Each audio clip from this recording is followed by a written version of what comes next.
I'll do. I was going to change the position of the camera, but it's fine. Why? Right. Because you're anal. Yeah, I am. Which is something we need to talk about. Probably. I think it's a good thing. But I think that's the good thing about our relationship is, yeah, I'm anal about certain things because I have to be. But you're anal about what I think is probably insignificant. You think is significant and vice versa. Yeah, I think looking back at lots of conversations, then yes, there's lots of things that I want to make sure things are absolutely spot on and right. And actually you have lots of things that you're like, oh, whatever. Yeah. But then there's lots of things that I feel like that as well. Yeah. But it's just different. But I suppose that like our relationship started with you coming to do, what was it? How did we first meet? It was through me approaching you for the business, wasn't it? It was, yeah. And I met Will in the pub in Cheddar. That's right, yeah, you did, didn't you? Yeah. And he went to talk to you about what you were doing. That's right, exactly. Yes, and he was telling me all about what the conversations that you'd had with other suppliers, and I don't think he was very impressed. Well, I wasn't impressed with anybody. And also, I think the thing for me that I wasn't impressed about more than anything was the fact that there was no flexibility. Yeah. And I suppose they were very rigid systems. And then that comes back to what we've just talked about, is that you are rigid about some stuff and anal about stuff, and some stuff I'm not, and vice versa. And that's the thing about being different, isn't it? Yeah, that's it. But I think what brings with that is flexibility. And if you've not got flexibility, then you've not got relationship, surely. No, it's very true. It's funny actually, just thinking that I remember reading Lord Alan Sugar's book a little while ago, probably 10, 12 years ago now. It was a while back. And I remember there's a bit in there about when he was making satellite dishes, and they were buying them. I don't know if you heard this story. No. They were buying them from this company. It was the only company that could make satellite dishes for Sky at the time. And I can't remember what business it was that Sugar had. I think it must have been Amstrad or something like that. And they were making the Sky boxes so that you could, watch Sky, record, that kind of thing. Yeah. And he was really frustrated at the cost of having to buy the actual satellite dishes. And he tells this story of he was walking through a market in London, and he came across a metal bin, and he picked up the metal bin lid and he goes, we could just use that. And he bought this bin lid, took it back to the factory and said, I want you to make them like that. And I think that's really stuck with me, that story, because whenever anyone said to me, can you do this? Can you do that? I've always said yes. And probably 90% of the time, I'm surprised that I'm admitting this, but 90% of the time, probably have absolutely no idea how we're going to deliver it. But it seems feasible. It seems like we could do it. And I think that's a really good trait to have, because it enables you to be quite creative, because you can go and create something that someone wants just from them explaining briefly or showing you a problem they've got. And I've actually really enjoyed and relished doing stuff like that. Isn't that about being open-minded about everything though, and embracing stuff instead of doing oh God, I keep hitting the bottle on the thing. Instead of doing what a lot of people do, which is immediately close their mind. Like, I always say, well, if I don't know, but I know a man that can. Yeah. And it's I do generally know somebody that might be able to help us out in some way. And I think that's that bit about when you have customers or you have people in your life that are looking for solutions, which you have and I have, but in a completely different way. Very different worlds. Well, some of them cross over, but I mean, our main work is very different. But it's like surely that's your job to do that. It's your job to be open-minded and go forward and look for ways, especially when you're the boss. Yeah, definitely. And it's interesting because lots of the organizations that I'm involved in, we're talking to IT companies or we're talking to software developers, and it's amazing how rigid they are. Yeah. And I always tell them that, this is what my background is, just so they're not afraid. But it's quite amusing that when you then ask them a question, could you do this or could you do that? And I know it's perfectly possible. They've then turned around and said, no, we can't do that. Yeah. Which is why Will ended up talking to you, because everybody was, do you need to put that on silent? I put my phone on. Yeah, I don't know why it's popping up, but there we go. But that's why Will ended up talking to you, because everywhere that you went, they had this very strict, this is what I want, this is how you got to do it, da, da, da, da, da. That's no good to me. No. Because I like to adapt everything according to the individual. And I think also the other thing that probably set us apart is that we were at the very cusp. I mean, we're talking 7-8 years ago now. I think it's more than that. It could be more than that, to be honest. But it was at the cusp of when everyone was going online. So, you weren't having a server in the office anymore. The cloud was the big thing. Yeah. And a lot of the organizations that you guys are talking to, you had to have a server, you had to have software installed on your machines, and it just wasn't going to work for you as a business. And I think that was one of the things that you really liked, that ours was a cloud-based solution, which was very new at the time. And I think, I sort of think about it now that, if you didn't go with us and you went with someone else, you wouldn't be able to work remotely through COVID. And, you now work from home a lot more, and you wouldn't be able to do that. Yeah. So, but isn't that the bit about technology, in the sense of keeping, I mean, I'm not the most technical person. I've never professed to be, but I think ahead. Yeah. So I always inform myself ahead, and I know you do too. But I think that's what's kept me in the wider game, if you see what I'm saying, because everybody's still thinking about doing that now. Yeah, there's lots of organisations that are still in la la land and back there, and really have not caught up with what technology can do to enhance your business. Yeah, totally. And I think it's not just in your sector, the rehab sector. It's in every kind of business now. And there's so many businesses that I still talk to and get inquiries from who are still using old-fashioned systems. I mean, some of them. There's a rehab that I went to not that long ago to show them our system. Who it was still paper records. And you think, just finding out something about somebody, that's inquired, that must be painful. And you think, how can you work like that? Even producing statistics, knowing who's in your waiting list. They had a whiteboard on the wall, and you think, that's just crazy in this day and age. The funny thing about it is, we've got rid of everything. We're paperless apart from one thing. Partly because our governing body have said that we need to keep it, but also I've kept it for not nostalgia. I think because I like what it does. It's there, and you can see its evidence in front of you. But we have a book that every single person that's come through the rehab. Oh, okay. So what date they came in, when they left, etc., and that goes all the way through. And we've kept that. So it's the same book. Same book ever since. Oh wow, that's pretty cool. Yeah, yeah. And it's quite nice sometimes just to have a paper copy, because if anything does go. Yeah, but also, like you said, it's nostalgia. Yeah. You look back at the first client that we saw, and the first client that we saw is now referring people to us. Wow. Yeah. She's a professional out there doing a wonderful job in the community in London, and it's like, wow. How many clients do you think you've seen? I don't know. I really don't know. I know it's over the 700, 800. It's probably more than that. It's because I don't do that bit now anymore. No, I'm out of touch of what number they're on. So it could be 1,000s. I just really do not know. I think it's more like 1,000. You probably know better than I do because of the probably. system. But it's like I just don't. I kind of don't get involved as much in that bit. I'm there if they need me, but I'm not if they don't. But I don't know. I just think technology, people need to keep up with technology. Otherwise, you do get left behind.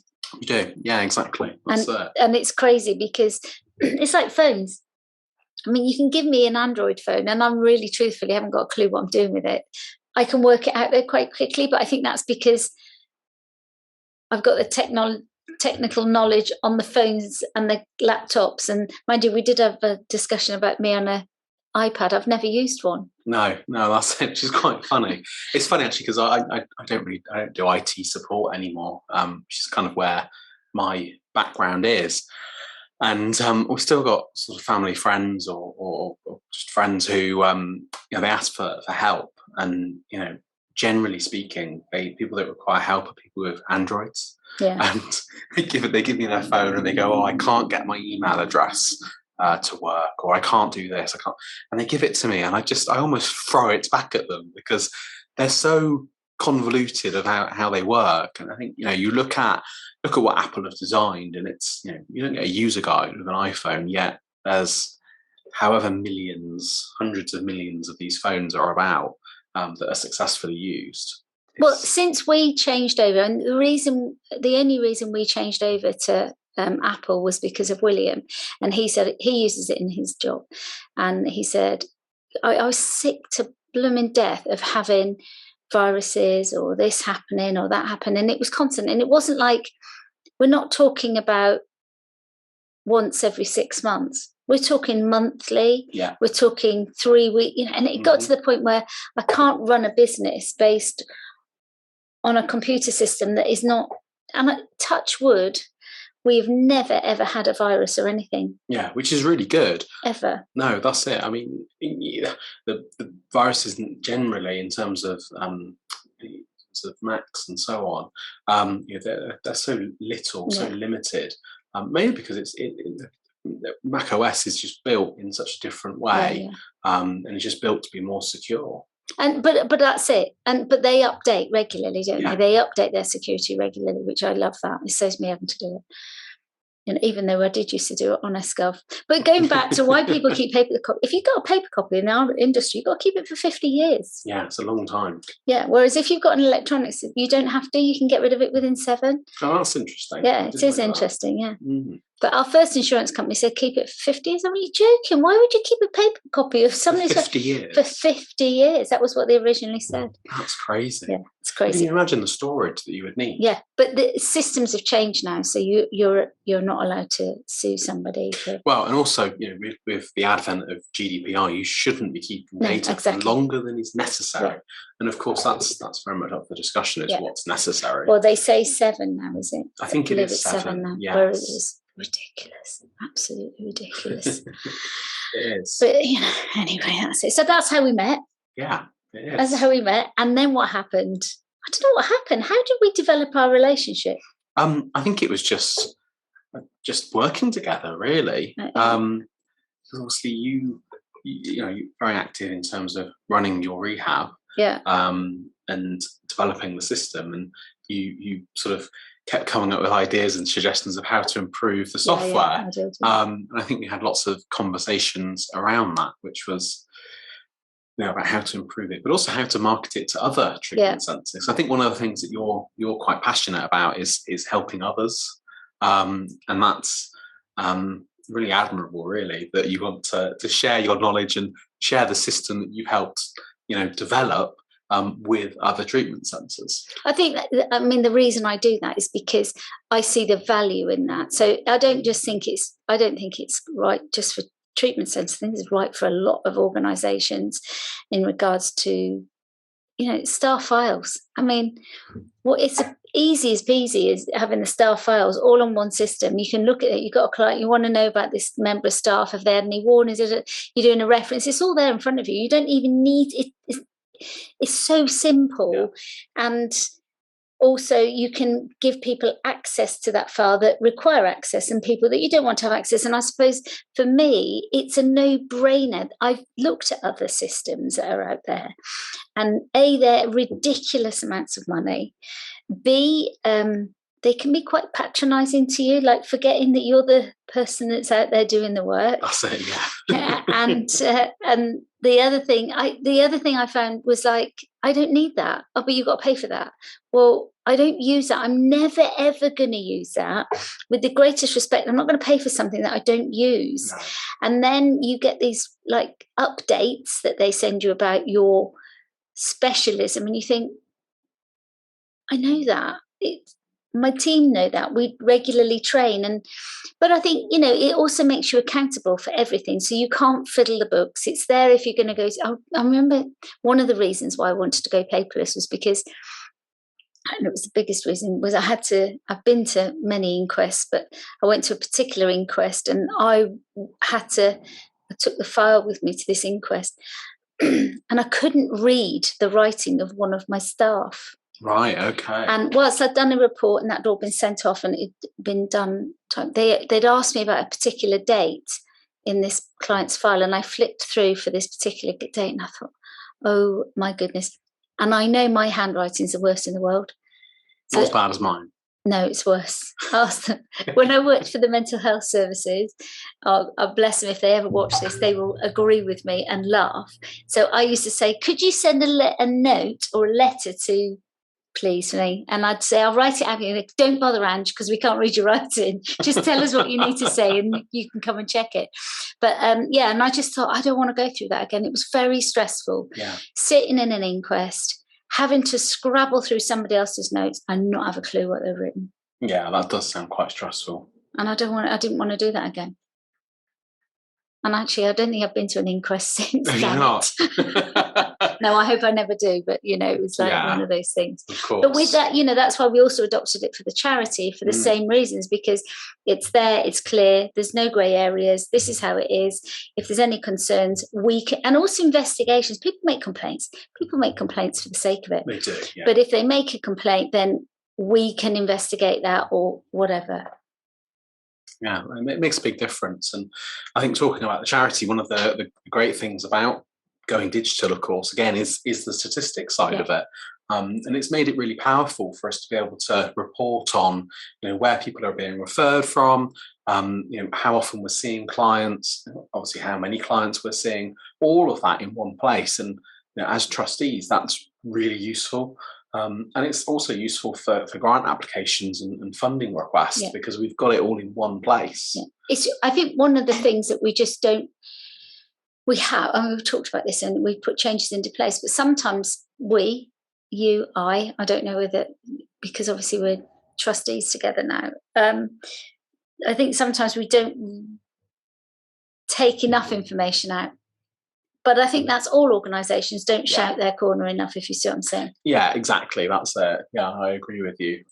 Because there's so much good stuff that the charity does and counsellors do with their clients, but it's how we report on that in a confidential way, but in a way that's meaningful. Yeah.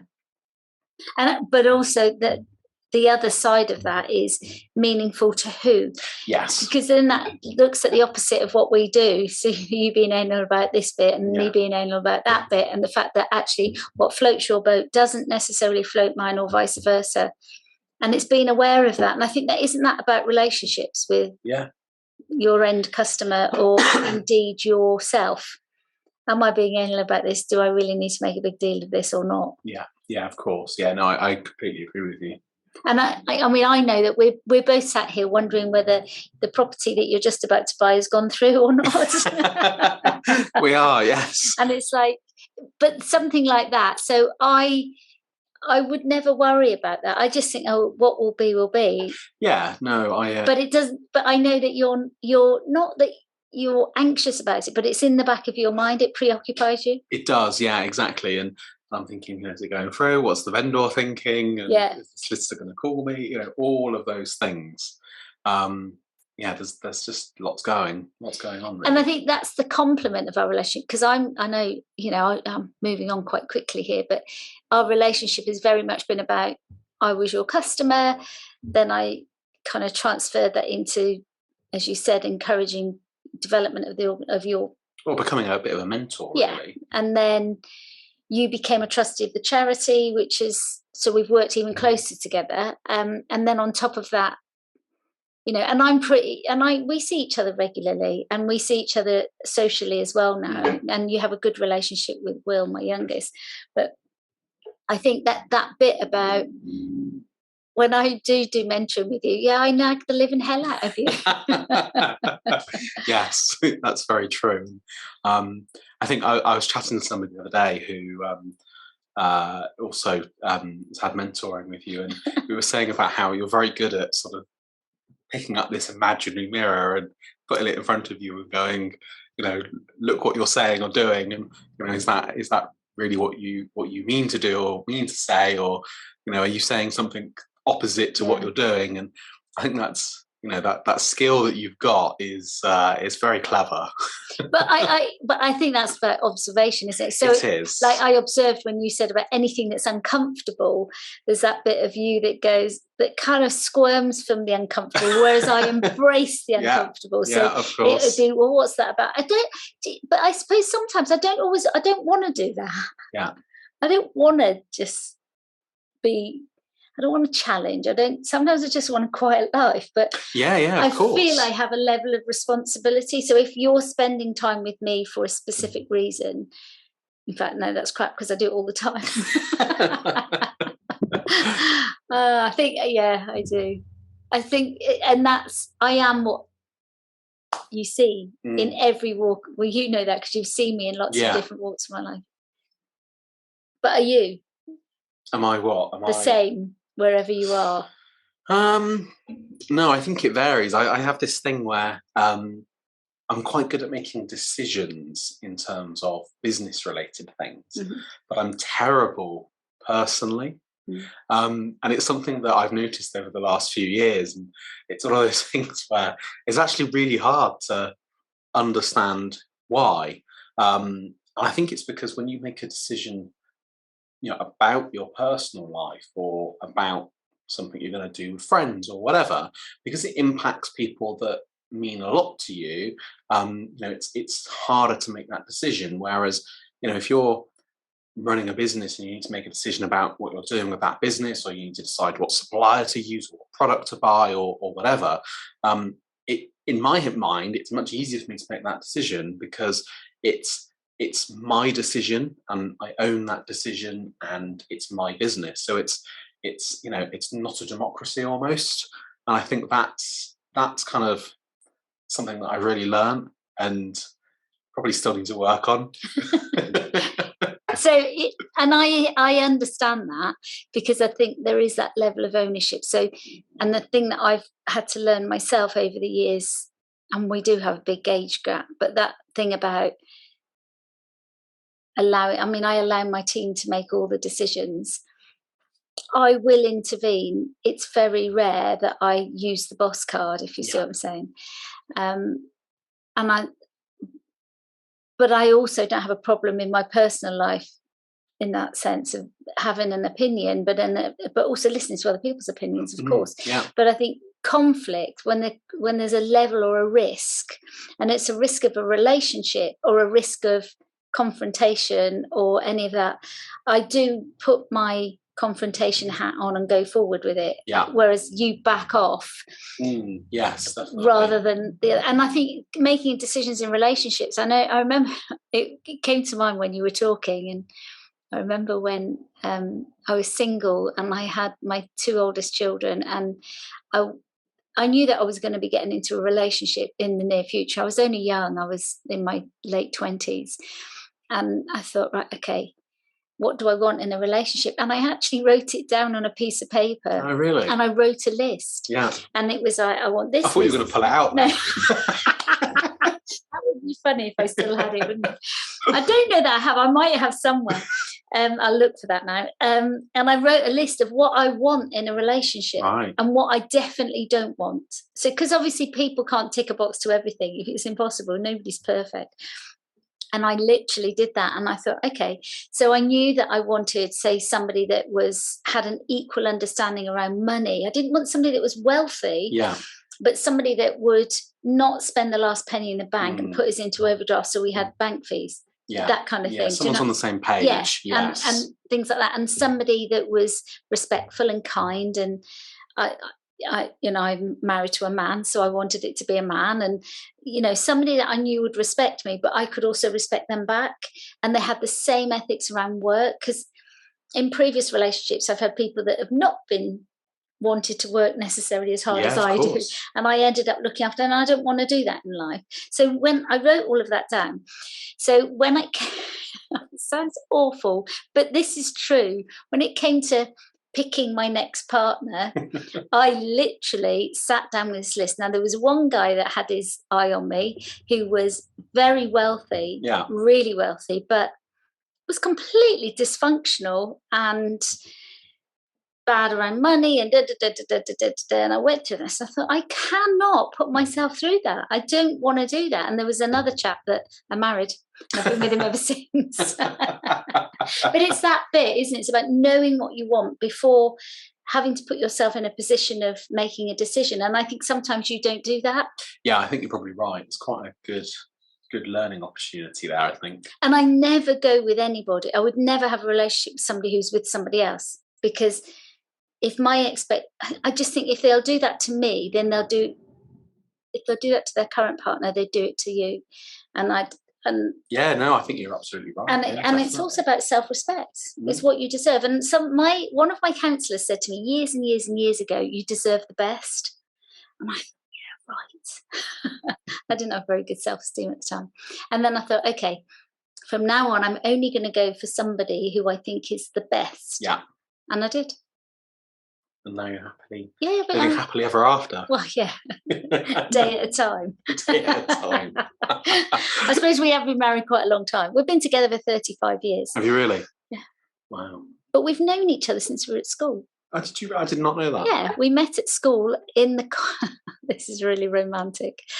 We were in the common room, and I was behind the tuck shop selling sweeties, and I was 15 years, and he was probably the same age. I don't know. Dave's a bit younger than me, and we knew straight away. Really? But I was already with somebody else, and I went and got married and had 2 children from somebody else.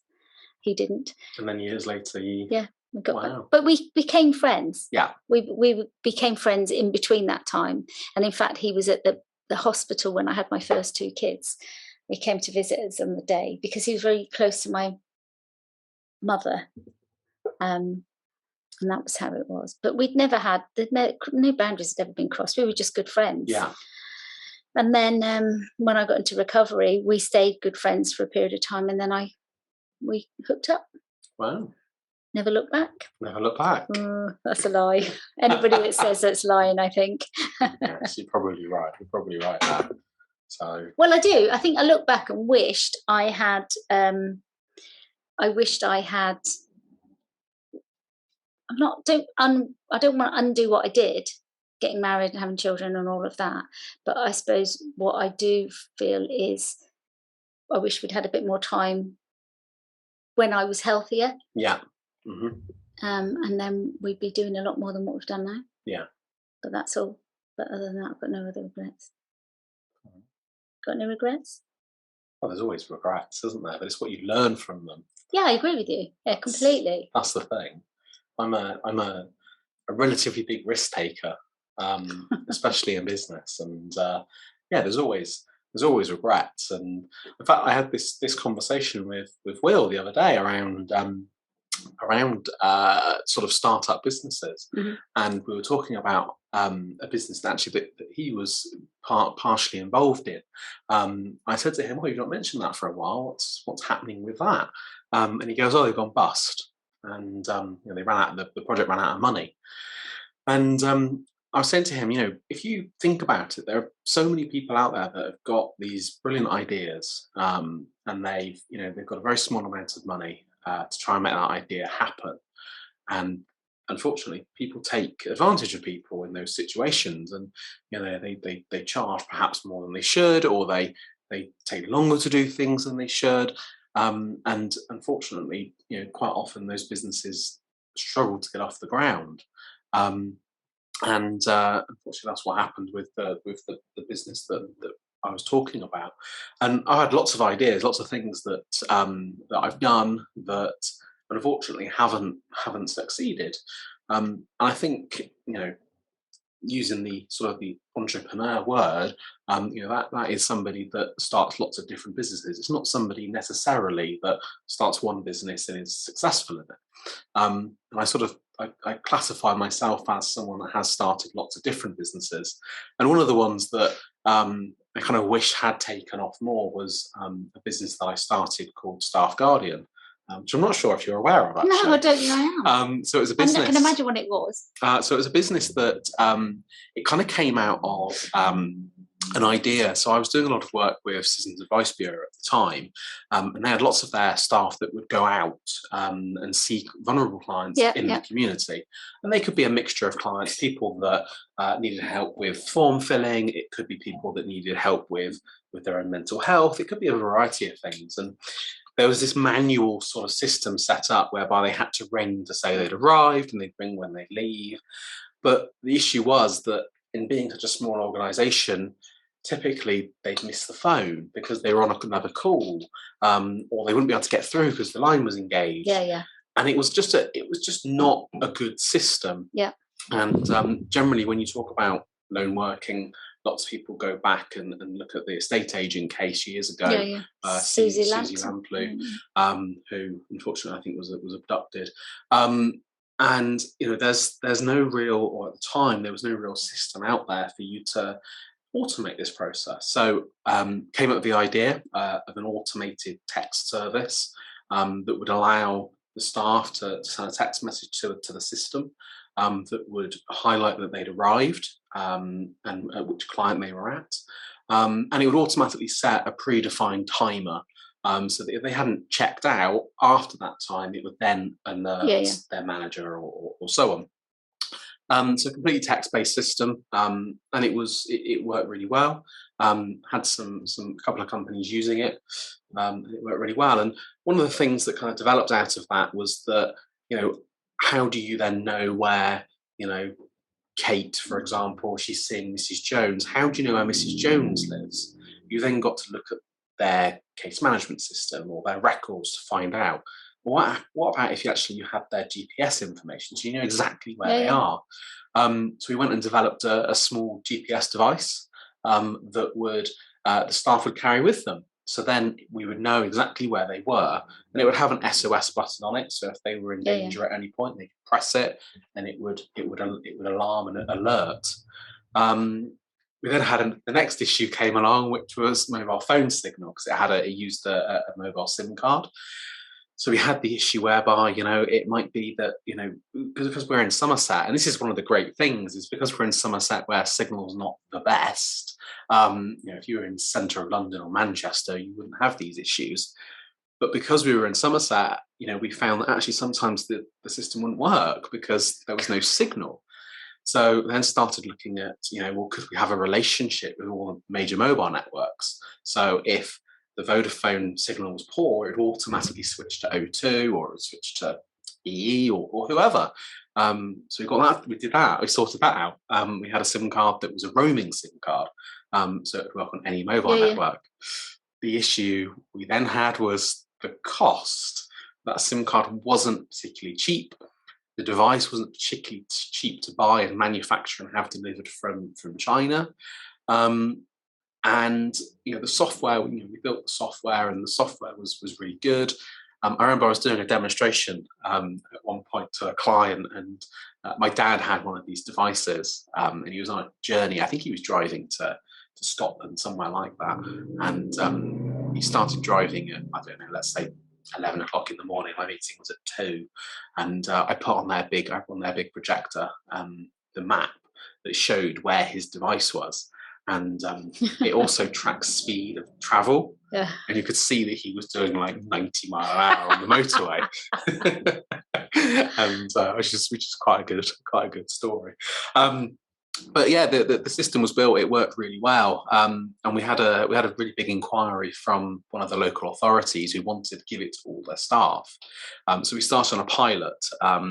And they didn't want if they pressed the SOS button or they were over their time period, they wanted it to go to their emergency call centre.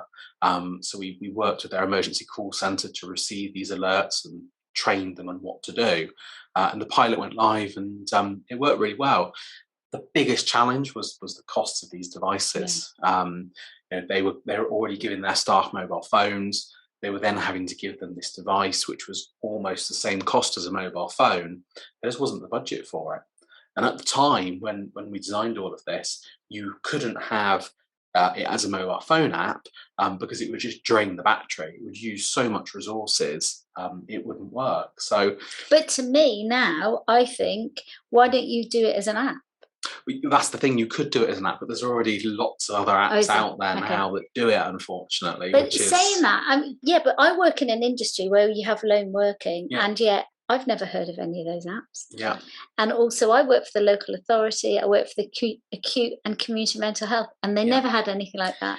But we do loan. We have obviously we have a lone working policy, and I've also been on the tail end of being locked in a house by somebody with a client, by another person that wasn't a particularly nice person, and was locked in a room, and I never had a mobile phone, and that is the only reason I carried a mobile phone, was because when this happened, it was just luck that I talked this person out of the situation that they got themselves in, and then obviously called the police. But if I had had a mobile phone, at least I probably could have done something, but I didn't even. But I promised my family I'd never go out without a mobile phone again for that reason, because it was a pretty dangerous situation that I was in. And I think that's, on having lots of conversations with different organisations, a lot of them said that they didn't feel that this was a real problem,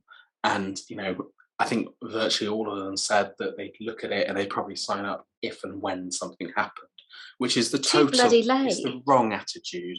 But that comes back to that bit about small ideas, or small small ideas that people have that can create a better life for some people. Yes, yeah. But financially, it becomes so big that you just can't control the actual. That's it, and that was the issue that we sort of had, is that it was very expensive to keep the business afloat, and unfortunately took the decision that it just wasn't sustainable anymore. It was a real shame, and it's almost one of those ideas that was a little bit ahead of its time, because I think if we had been at the very start of sort of the app generation, I think actually we probably would have created it as an app, and I think it probably would have been a reasonable success. Sadly, it just didn't transpire that way. But I'm an ideas person as well, and I have loads of ideas. I've always got ideas in my head, but I always think, and people think this is a ridiculous statement to come out of my mouth, I'm sure, but I always think I'm a bit old to start doing new things, because I'm not just because of I'm too old. My age is not. It's not the reason why. It's nothing to do with age. Anyone can come up with an idea. But it's about following that idea through. I think that's the bit. I'm tired. I don't need to be doing more. I've got enough going on in my life. But truthfully, I've thought of loads of stuff. But do you not have to have somebody? For me, I felt that I needed somebody that was like. I suppose you've got me. I wished I'd had somebody like me behind me. To say, let's do it. Let's see how it goes. Let's take a risk. Don't take a risk, and talk it through with somebody. Yeah, you don't get that. I didn't get any of that. Nobody ever talked anything through with me. No, and I think you get the two different types of people. You get either your family and friends who want to support you with it and tell you how wonderful it is before you really know if it's a product. And I think sadly, there's a lot of cases out there that I've heard of where people get carried away with these fantastic ideas, and actually it's not really an idea. It's sort of a small kind of speck of dust type idea. It's not fully fledged. And I was chatting to Will around funding and financing. It's incredibly hard to get funding and financing for small businesses unless you are wealthy yourself, or people that have got money to invest. It's very hard to get businesses off the ground, and I think I've been really lucky in what I've done, and been successful with, but I've had some failures and some expensive situations, as I think lots of people have. But in terms of support, I think it is really important to have somebody that you can talk through ideas with, or if you've got a problem, or you want to sort of sense check something with. I think that's really important. I agree with you there, because I think I have counselling every month, but it is my supervisor. I see my supervisor every month, and for an hour and a half. But it's like I focus on my clinical work, and that kind of stuff. But it's like I couldn't talk to her about the idea about buying a window cleaning thing and telling them to get out there and something that Mike and I have obviously discussed. Yeah. But do you know what I'm saying? It's that kind of stuff. And the other thing, I remember when I opened the rehab, and I came home every night and cried and thought, oh my God, what have I done? We've remortgaged our house. Because we put everything on the line. We had a £7,000 debt left on our house when we decided to hop the whole house. Do you know what I mean? And it was like, oh my word, it really scared me. And, okay, I've worked hard and it's very successful, but it's the fear factor, isn't it? And when it's your own money, it's your own family home and your children's home and your husband's home, it's like, it's a big risk to take. It is. It's a really big risk. And I think, if you're young, it's much easier to do it. When you're older and you've got children or you've got a big mortgage and lots of responsibility, it's so much harder to take that risk. I've got a number of my friends who, they're currently employed, they're employees and working for other people, and they'd love the idea of starting their own businesses, but it's a case of, they really want to risk what they've got, stability. It's security, isn't it? Yeah, stability and security of what they've got. And it's incredibly hard to go, right, I'm going to jack in this job that's paying me good money, got a good package, I've got my own home, all that kind of stuff, to then turn around and go, right, I'm going to go and start this idea. I agree. And I think, anyone that's interested in starting their own business, I think they have to just put in all the hours they can, of evenings and weekends outside of their normal career, to try it. That's the only way you're going to know if it's possible. But also, it's a good way to test yourself, because if you can't make the time in the evenings and the weekends because you want to play PlayStation or you want to play golf or you want to go and sit at the park or whatever it is, then this isn't what you need. It's not really what you're in for. You should stick at what you're doing. I agree. And I absolutely 100% agree with that, because when you do have your own business, it's people think, oh, she's got people that work for her and he's got people that work for him and they get on with the work. No, the real world is, last Saturday evening at 11 o'clock at night, I received a phone call at home and I'm dealing with this and I'm dealing with that. And, and that's what it's like. I'm 24 hours a day, 52, and you're the same. And I know you are. Yeah, exactly. And that's the commitment to having your own business, isn't it? It really is. And it's a lifelong commitment, really. And I think, as you grow, you'll be more fortunate to have more staff, but it doesn't automatically make issues go away. Sometimes those issues makes it worse. Exactly, they're exacerbated because they've done it differently to how you wanted them to, or they've done it how they think it should be, and then it's made it worse. And there will be the odd time where actually, they've sorted it fantastic, but there's always some kind of repercussion. And I think also, recruiting for staff is incredibly difficult as well. And recruiting a good team is massively important. And I think, my business is much smaller than yours, and also less dependent on staff compared with your businesses. And I've been very lucky with some of the staff that I've had. I've had some bad ones. I've had some really bad staff. But then I've also got some really good ones. One of the software developers that I've used now I've known for about 15 years, and we've sort of stayed in touch and stayed friends throughout that period of time, and have grown. And I think, looking back at some of the conversations we had 15 years ago and saying about what our sort of dreams and goals were, it's amazing to then now look at them and measure, which is really interesting. And that's quite a nice journey to have. But that's the up and down part of the journey, isn't it? Because I know the relationship you're talking about, and it hasn't always been plain sailing, and you've had to be really boundaried about some situations. And I think it's being able to be boundaried, but still retain a level of professionalism, but also retain your business, because that's the thing. A drop of a hat, I will go into work and work. If I have to work 24 hours a day, 52 weeks a year, I will do that until we've got it right. Yeah. But that's the thing about having your own business. You've got to be willing to do that. You can't, if half your workforce are off because they've got COVID. It doesn't mean to say you close the bloody company down. No, exactly. Because that's still paying your damn mortgage. Do you know what I'm saying? And everything else that goes with it. And their family's mortgage. And the people that haven't got COVID's mortgages that have turned up to work.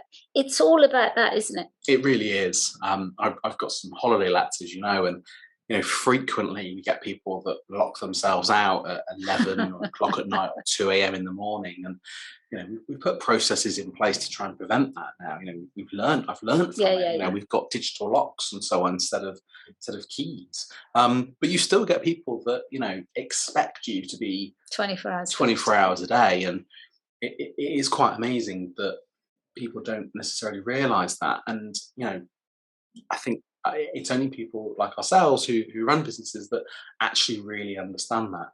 And a really good topic to talk about is holidays, because I've been on holiday, but it's not the same kind of holiday as someone who's an employee. No, I've been on holiday before, and I remember going on holiday for 3 days. That was it, and I spent 48 hours on the phone. And I had one day when I was only on the phone for 6 hours. Yeah. That was my holiday, was the rest of that time. And some of that I was asleep. Wow. Yeah, I'm not surprised. And you think, yeah, it doesn't happen. But I know, like, I've encouraged you to have holidays and but I'll still text you. Yeah, if there's a problem, you're still responsible for the network. You're still responsible for everything that's going on, exactly. whether you go on holiday or not. And I think that's the thing about having your own business. You can't just go, I'm done. No, you can't. I quite often think about Sundays, because there are so many people I know who absolutely hate Sunday nights because they know what's coming the next day. And you know what? I love Sundays. Yeah. I absolutely love Sunday nights, because I know that the next day is Monday, and that's the start of my week. That's my excitement. That's because I'm really fortunate that I really love what I do. Exactly, same here. And there are days where I don't have something planned in an evening, and I'm sitting there thinking, I don't know what to do tonight. Shall I go and paint a wall, or shall I go and look at my accounts, or do this invoicing, or go and look at these support tickets? And there's always something to do, but I think because I've been doing this now for so long, it's actually really hard to step back and relax. Yeah. I think that's something I need to learn. It's a disadvantage. Yeah, I agree with you. And I'm working on that one myself. Are you? Well, you're going to have to teach me the ways. Well, I literally now have stopped. I've been going in the garden. So because the weather's been nice as well, I've just right, I'm going to go and ride, or I'm going to go and listen to an album, or I'm going to write, because even though writing, people would see that as work, I don't see that as work. I like just taking that time. It's quiet time for myself. But the screen time, I've got to come off the screen. So I've stopped. I'm just doing that. I'm really, and I mean, at my age, I'm still learning how to not do. It's crazy. So good luck on that one. I'm just really aware of time, and I know that we can pick this up at a later date. What do you reckon? Let's pause there then. Yeah.